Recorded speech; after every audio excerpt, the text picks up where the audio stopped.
Now, you don't need to be a cricket fan or even a sports fan to be incensed by bad sportsmanship. Every so often, there's a sporting-related abuse of basic fair play that's so outrageous it transcends the game to become a national or even global furore. The bedlam that broke out during the Ashes Test match at Lord's yesterday most definitely met that mark on and off the pitch. The home of cricket witnessed an act of unsporting treachery by Australia, which got the entire nation raging. Let's have a look at it.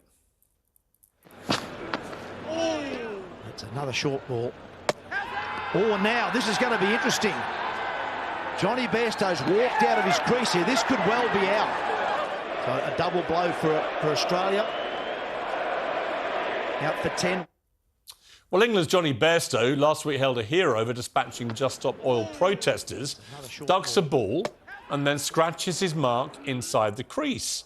Something that suggests that he was in the apparently mistaken belief the over was finished. That's what batsmen do when an over is finished. The umpires were preparing to move on for the next over, so Bairstow wanders up the wicket to speak to his batting partner, England's captain, Ben Stokes. Again, this is what most batsmen would do at the end of an over. But the Australian wicketkeeper, Alex Carey, threw the ball at the stumps anyway, and Bairstow was subsequently given out. Now, according to the laws of the cricket, let me be clear, that was the correct decision. The law says that is out. Australia didn't cheat.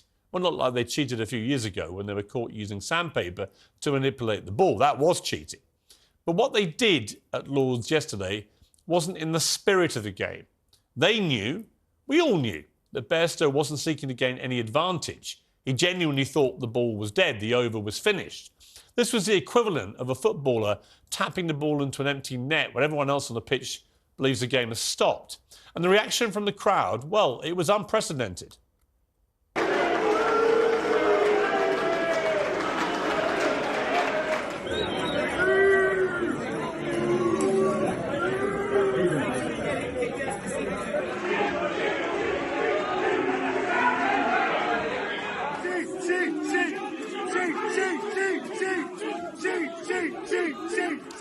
Now, I've been going to Lord's since I was a teenager. I've never seen or heard anything like that, not in the hallowed confines of the pavilion. To set the scene a bit here, Lord's is a place which embodies the genteel qualities of cricket. Think of a braying English football crowd foaming with impassioned fury at every perceived slight, and then imagine the exact opposite. That's the Lord's Pavilion in particular. Well-heeled members pay thousands for a spot in the long room, often waiting 20 or 30 years for the chance to become members.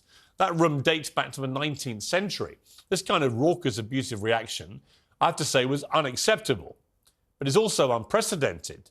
And in a measure of the pain this has caused, Britain's biggest newspaper cleared its front page for the story, branding it out of order.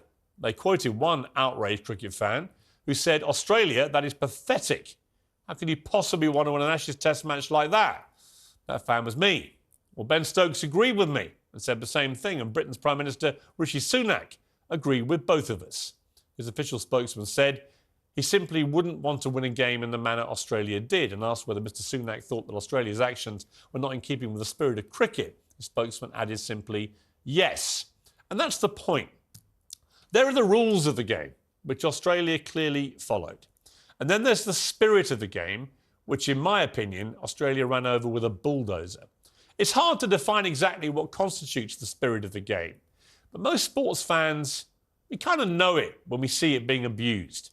It's why Diego Maradona, genius though he was, will always be thought of as a cheat by England football fans for his hand-of-God goal against us in the World Cup, and why Paolo Di Canio will always be revered, by contrast, when he did this while playing for West Ham. And the whole crowd rises to what must be one of the moments of the season. The Everton goalkeeper was lying down injured. Di Canio could have done what many players would have done and just scored the goal. He hadn't injured the goalkeeper, but he did the right thing, the sporting thing, and as a result, he'll always be remembered as a magnificent sportsman. And let's come to a man named Trevor Chappell, who will always be reviled for once bowling underarm to stop Australia losing a match against New Zealand. An underarm. You ever believed it? And that's a disappointing finish. Disappointed Brian McKechnie, the crowd boo. It's all over. So what happened there was that New Zealand wanted 6 to win off the last ball in a one-day game against Australia. So Australia's captain, Trevor Chappell's brother Greg, instructed him to bowl underarm to just prevent any chance of New Zealand winning. That too was in the rules at the time. They got changed later after that incident. But it clearly wasn't in the spirit of the game. England's Stuart Broad summed up the Bairstow debacle perfectly. That's all you're ever going to be remembered for, that? That's all you'll ever be remembered for. Yeah. He said yes. I suspect that's true. Alex Carey, that wicketkeeper, will probably now always have an asterisk by his name as the guy that did that to Jonny Bairstow, as will his captain, who didn't withdraw the appeal. And although some Australian media revelled in what happened, others were more embarrassed. The Australian Daily Telegraph said Australia forever taints famous Ashes win, and the sports journalist Phil Rothfield wrote, the greatest moments in Australian sport are often not about winning, but great acts of sportsmanship. This Ashes win will be remembered, but not for the right reasons. What exactly? Where's the glory in winning a sport if in the process of winning you abandon basic honour, integrity and fair play?